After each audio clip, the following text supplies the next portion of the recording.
Israel और Hamas के बीच जारी जंग इस समय बेहद नाजुक मोड़ पर पहुंच चुका है। इजराइल और हमास दोनों एक दूसरे पर लगातार हवाई हमले कर रहे हैं। इजराइल गाजा में हमास के आतंकी ठिकानों पर बम बरसा रहा है, तो दूसरी तरफ फिलिस्तीनी आतंकी संगठन हमास भी इजराइल के शहरों पर रॉकेट हमले कर रहा है। आतंकी संगठन हमास के खिलाफ जारी इस जंग के अगले चरण में इजराइल अब गाजा में घुसकर जमीनी हमला करने को तैयार है। 3 लाख से अधिक इजरायली सैनिक गाजा सीमा के पास तैनात हैं। गाजा में घुसकर हमास के आतंकियों को खत्म करना चाहती है। इजरायली सेना किसी भी वक्त गाजा में घुस सकती है।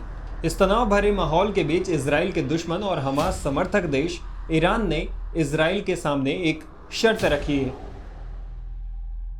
ईरान के विदेश मंत्रालय की तरफ से जारी एक बयान में कहा गया है कि अगर इजराइल गाजा पर अपनी एयर स्ट्राइक रोक देता है तो हमास गाजा में इजरायली बंधकों को छोड़ने को राजी है।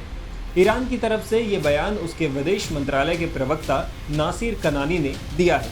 ईरान के विदेश मंत्रालय के प्रवक्ता नासिर कनानी ने कहा, हमास के अधिकारियों ने कहा है कि वो इजराइल के नागरिकों और लोगों को छोड़ने को राजी है जिन्हें हमास के लड़ाकों ने बंधक बना रखा है, लेकिन उनकी शर्त ये है कि गाजा के अलग अलग हिस्सों में हो रही बमबारी के बीच नागरिकों को छोड़ना संभव नहीं हो पाएगा। ईरान की तरफ से ऐसा बयान ईरान के हमास समर्थक होने का एक और सबूत है। ईरान ने ऐसे समय में ये बयान दिया है जब इजराइल गाजा में हवाई हमलों के बाद जमीनी हमले की पूरी तैयारी में है। इजराइल हमास के खिलाफ इस जंग में उसे मुंहतोड़ जवाब देना चाहता है। इजराइल की सेना, टैंक और हथियार गाजा सीमा के पास तैयारी कर रहे हैं। ऐसे में ईरान की तरफ से इजराइल के सामने जो शर्तें रखी गई हैं वो इजराइल शायद ही मानेगा।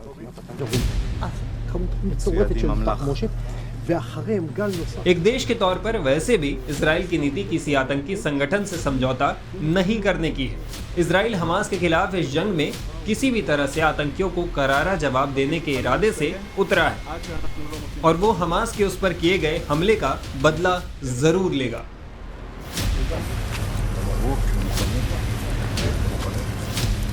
टाइम्स नाउ भारत डिजिटल की रिपोर्ट।